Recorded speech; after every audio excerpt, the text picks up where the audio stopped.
If you're trying to lose weight, I'm not going to lie to you, it's not easy. You're going to have to change habits you've had for years. You're going to feel like you're missing out at times. And there are going to be times when you don't lose weight. And no, you can't just eat whatever you want and lose weight. Because while technically, yes, okay, you can eat whatever you want and still lose weight, setting your diet up that way is going to leave you hungry and missing out on key nutrients in your diet. But you still can lose fat, keep your social life, not feel like you're hungry all the time, and actually enjoy the dieting process if you set it up correctly from the start. And in this video today, I'm going to show you exactly how to do that from scratch. And it's the exact same process I've used with myself and every client I work with. So let's get into it. Step one, eat in a calorie deficit. If you're not in a calorie deficit, you won't lose weight. It really is that simple, and I'm sure you're probably sick of hearing the term calorie deficit because over the last few years it's become very popular. But there's reason for that, and if you're not eating in a calorie deficit, then you're not going to lose weight. Now, most coaches will tell you to just plug your details into an online calorie calculator and use that number. And that's fine as a starting point. But here's what I actually do with clients. For the first 2 weeks, I just get them to track their nutrition intake and not change anything about it. I also get them to record something called their weekly average weight for the first and second week. Then after 2 weeks, I look at the 14-day calorie average and I look at the weight from week 1 to week 2. And depending upon whether they have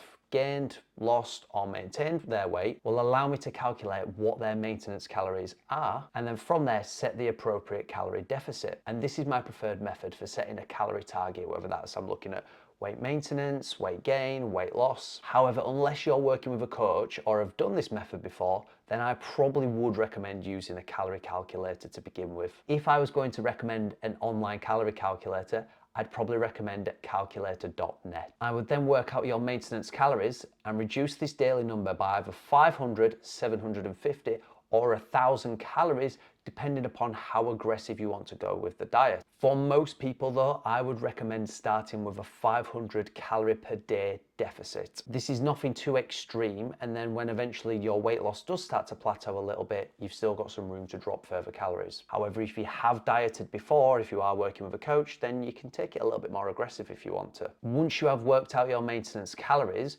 what you reduce them by on a daily basis, we're going to cover in step number 2. Step number 2, set a weekly weight loss target. This is the step I see most guys miss completely. And it matters more than most people realize, because how are you going to judge your progress if you don't have a target to aim for? And your weekly weight loss target shouldn't be pulled out of thin air. It should be based upon your body weight. I'd recommend losing somewhere between 0.5 to 1% of your body weight on a weekly basis. Now, at the start of your diet for the first couple of weeks, you're going to see larger losses than 0.5%, but that's due to reducing carbohydrates out of your diet and get losses from water and glycogen retention, not fat. Now, at the start of your diet, you might be losing a lot more than 0.5% of your body weight on a weekly basis, and that's fine.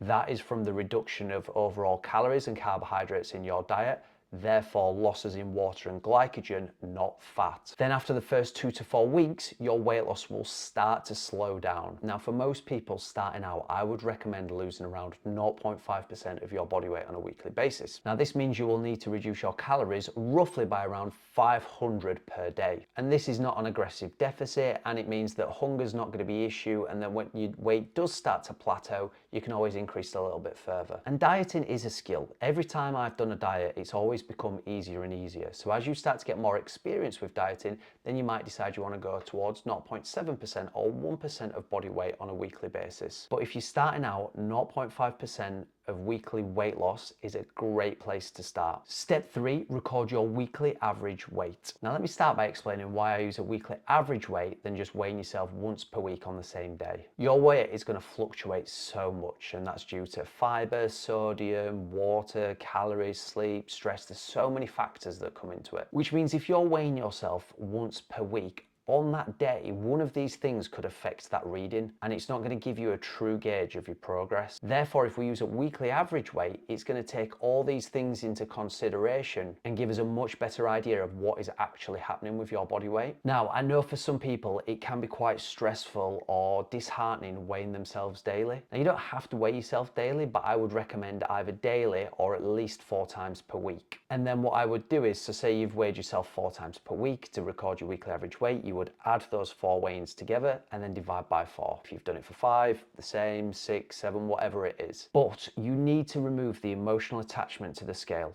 and realize the scale weight is not going to drop every single day. What we are measuring and looking to make changes is based upon your weekly average weight, not a single day weigh-in. So weigh yourself first thing in the morning before anything to eat or drink, after using the bathroom, minimal clothing, keep the scales in the same place. We want to try and standardize this procedure as best as possible. Then at the end of the week, work out your average. If you've hit your weekly weight loss target, perfect, no changes needed.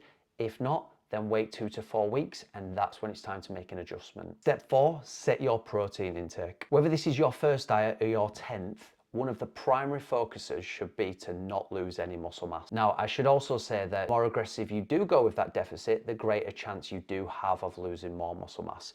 So do just bear that in mind. I would recommend setting your protein intake anywhere from 1.7 up to 2.35 grams per kilo in body weight of protein. The more aggressive you diet, the closer you want to go towards the top end of that range of 2.35 grams per kilo in body weight. But if you're dieting on the 0.5%, so 500 calorie per day deficit, then 1.7 grams per kilo in body weight is going to be absolutely fine. So long as you're hitting that number, making sure that you're training hard, you will definitely be protecting your muscle mass and potentially building more as well. Step 5, add 2,000 steps to what you're currently doing. You don't have to walk 10,000 steps every single day to lose weight, but the more active you are, the more energy you will burn. And I understand it's not always practical to trying to be hitting a step target every single day. Therefore, I prefer to set a weekly average step target, so then on the quieter days or the weekends, I can try and make up the deficit of my steps on those days when I've got a little bit more free time. So whatever you're currently averaging now, let's say you're doing 6,000 steps on a daily basis, then try and aim for 8,000 for your weekly average. Consistently do that for a few weeks, and then you can always bump that up further as well if you want to. Step 6, hit your fiber target. Fiber isn't directly going to cause you to lose more weight. In fact, it's going to play a minimal role in body composition, but it does 2 really important things when you're dieting that's often overlooked. First, eating in a calorie deficit means you're going to be eating less food volume